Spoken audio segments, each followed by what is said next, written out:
తెనాలిలో జరిగినటువంటి ఒక దాష్టికానికి సంబంధించినటువంటి వీడియో బయటపడింది. ఆ వీడియో ఒక్కసారి ప్లే చేయండి సార్. ఇదే ఆ వీడియో. ఇద్దరు సిఐలు ముగ్గురు యువకుల్ని నడి రోడ్డు పైన నిలబెట్టి చట్టాన్ని కాపాడాల్సిన వాళ్ళు చట్టాన్ని చేతిలోకి తీసుకుని ఏ రకంగా దాష్టికానికి పాల్పడుతున్నారో ఒక్కసారి చూడండి. ఇద్దరు సిఐలు,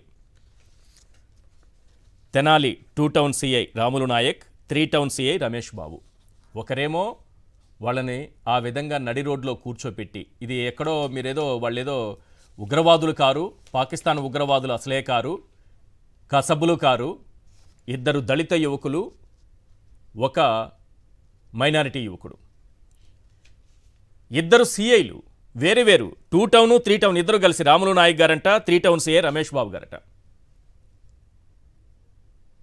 తప్పు చేస్తే చట్టాలున్నాయి, డెఫినెట్గా శిక్షించాల్సిందే.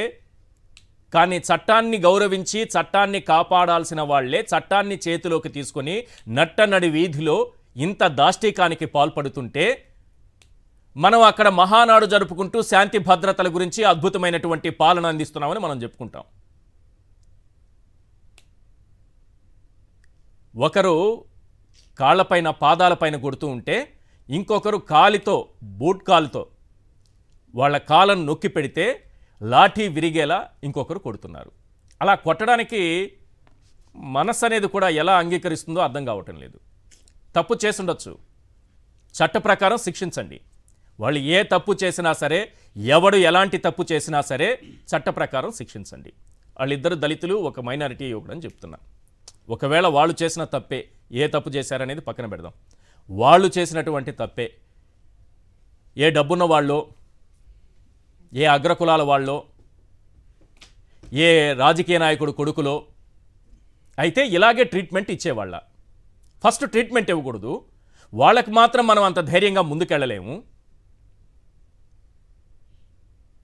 వీళ్ళని మాత్రం నడివీధిలో చితకబాదేస్తాం. ఈ దాష్టికానికి సంబంధించి మహానాడు వేదికగా ఏదైనా సమాధానం లభిస్తుందా? 5 లక్షల మందితో సభ అంటున్నారు చంద్రబాబు నాయుడు గారు.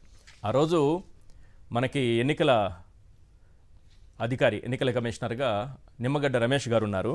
వారైతే ఒక కేసు 2 కేసులో ఉన్నాయని రాష్ట్రంలో స్థానిక సంస్థల ఎన్నికలను ఆపేసినటువంటి ప్రజాస్వామ్యవాది, గొప్ప ఐఏఎస్ అధికారి. ఈ దేశంలో ప్రజాస్వామ్యం పరిరక్షింపబడుతోంది.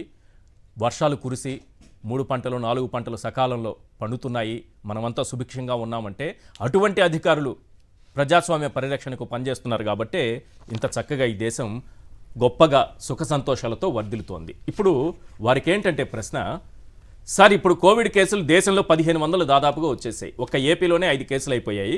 కడపలో కూడా ఒక కేసు వచ్చింది. బట్ ఆ తర్వాత అది లేదని కొట్టేసరి. ఎందుకు కొట్టేసరి, ఎందుకు ఇవ్వలేదని పక్కన పెడితే ఈ నెల 21న హెల్త్ డిపార్ట్మెంట్, ఒకసారి చూపించాలి, director of health, public health and family welfare Andhra Pradesh, yes, covid మార్గదర్శకాలు రిలీజ్ చేసింది. స్టాప్ ఆల్ మాస్ గ్యాదరింగ్స్ అంటే ఇక్కడ గుంపులుగా చేరద్దని చెప్పేశారు. క్లియర్గా చెప్పేసిన తర్వాత కోవిడ్ మార్గదర్శకాల్లో ఎటువంటి సభలు, సమావేశాలు, గుంపులుగా ఎక్కడా జనం ఉండొద్దని చెప్పిన తర్వాత 21న ఆదేశాలు వస్తే వెంటనే విత్డ్రా చేయించారు మన ప్రభుత్వం. ఎందుకంటే ముందు మన మహానాడు జరగాలి కదా, 5 లక్షల మందితో నిర్వహిస్తామంటున్నారు కదా.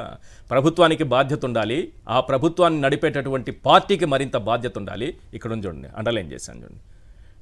డైరెక్టర్ 21వ తేదీన ఇచ్చిన మార్గదర్శకాలను ఉపసంహరిస్తున్నట్లు తెలిపారు.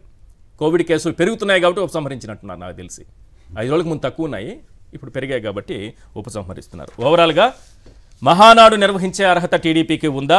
దీనికి మహానాడు వేదిక నుంచి ఏది ఇంతకుముందు నేను చూపించినటువంటి ఆ దళిత యువకులు, మైనారిటీ యువకుడు పైన జరిగిన దాష్టికానికి సంబంధించి మహానాడు వేదిక నుంచి సమాధానం లభిస్తుందా?